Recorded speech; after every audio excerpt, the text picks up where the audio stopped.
Welcome to Open for Business, the Gallatin Valley's only local business and consumer talk show featuring Tom Egelhoff, the Man Entrepreneur magazine radio called the leading authority in the United States for doing business in small town. Here he is, speaker, author, small business consultant, and Mrs. Egelhoff's favorite son, Tom Egelhoff. All right, welcome everyone. Open for Business. We air every Saturday live from 11 a.m. to 2 p.m. Mountain Time on AM 1450 KMMS in Bozeman, 1340 KPRK in Livingston, Montana. If you'd like to be a part of the big broadcast, go to KMMSAM.com and click Listen Live. The call-in number during the show, 406-522-TALK, 406-522-8255. I'm here, you're here. Let's get the show on the road. All right, it's 25 minutes before the top of the hour. I want to welcome you to the podcast portion of Open for Business. Each week I share some tips and tricks I've learned over the years about advertising, marketing, promotion, and building strong, successful businesses. And if you missed any of my previous podcasts, you'll find them all on my YouTube channel. And while you're there, why not subscribe to my YouTube channel, and you'll never miss another weekly podcast. You'll also find my podcasts on my website at smalltownmarketing.com, smalltownmarketing.com. In today's topic, we want to talk about how to build your business with a vertical marketing system. And vertical marketing, it's another one of those industry buzzwords that we all hear, but we aren't quite sure exactly what it means. And so I want to give a strict definition, and as the podcast goes on, I'll expand on how to use vertical markets as a new profit center for your business. Here's the book definition of vertical marketing from the Portable MBA Desk Reference by Paul Arengeti. A distribution channel in which the manufacturer, wholesaler, and retailer act as a single system. So if you're not able to create a vertical market yourself, then I want to show you how to approach vertical market as a potential customer for your products and services. So what does a vertical marketing system look like? Well, I'm a good example of a vertical marketing system. I write my own books. I own the publishing company that prints and binds them. I create and maintain the website that promotes them. I own the marketing company that advertises, publicizes, and markets them. And I also control the distribution and the shipping of the final product. The advantage of a vertical market is that I control all the elements. I know when there's a problem in any one area. I can make adjustments when emergencies arrive. I know when books need to be shipped. Paper's delayed for some reason, I can arrange to buy or borrow some from local printers to make sure books ship on time. By being able to see the whole picture, I'm more informed and more efficient than if I had to deal with several printers, advertising agents, publishers, and shippers. Can you imagine what a nightmare dealing with all those people might be? Another example might be a clothing company that buys warehouses and trucks to ship and store their goods. Then they also buy or open boutiques in an effort to bring the manufacture, distribution, and the sales of the product together. So what are the disadvantages of the vertical marketing system? Well, unusual as it may seem, the disadvantages are very similar to the advantages. The ownership of a vertical market has to keep a lot of balls in the air at the same time. You're keeping track of what's happening in several companies all at once. You must place some of your trust in others from time to time and hope they perform as expected. Personalities of your various divisions all work together and, most importantly, communicate with each other.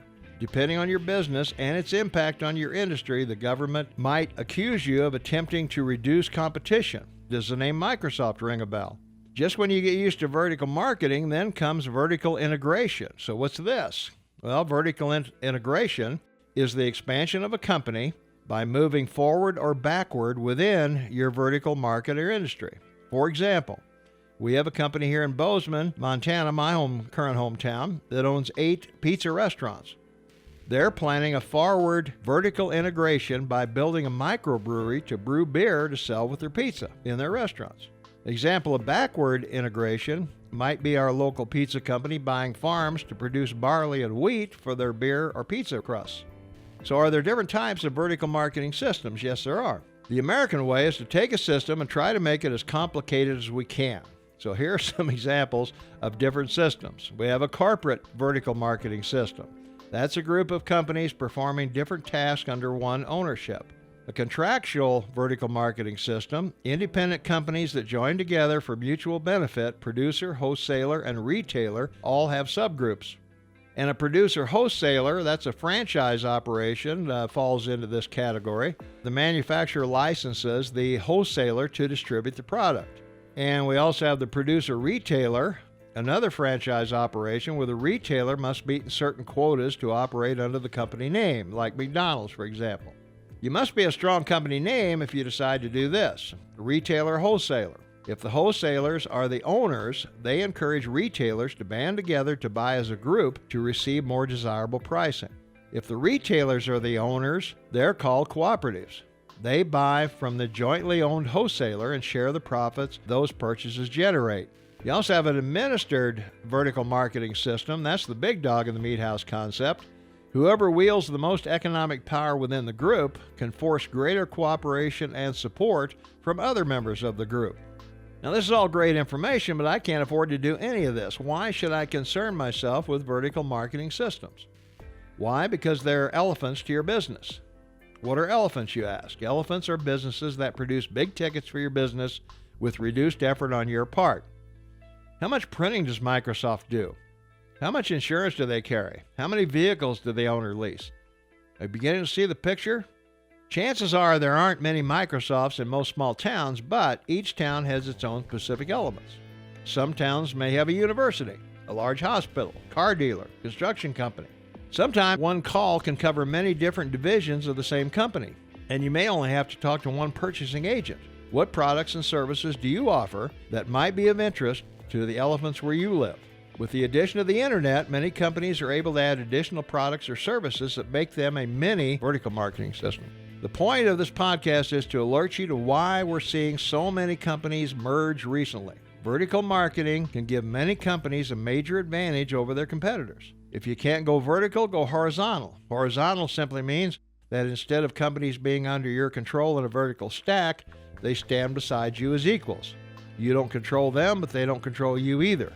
But you still need each other. If you're a small business or just starting up, you may need them more than they need you. Start by creating a close relationship with these suppliers. Try to negotiate lower prices for loyal patronage or prompt payments. Request co-op advertising help. What suppliers or distributors would you buy if you had the money? These are the ones to work with and form a strong relationship. Be aware of what changes or acquisitions are happening in your industry or business area. Where is your industry headed? Are the leaders expanding or liquidating? Never lose sight of your vision of what you want your company to be. Someday you'll own them all. And that's the podcast. If you missed any of my previous podcasts, you'll find them all on my YouTube channel. And please subscribe to my YouTube channel or on my website at smalltownmarketing.com. That's smalltownmarketing.com. So tune in each Saturday and let's build successful businesses together.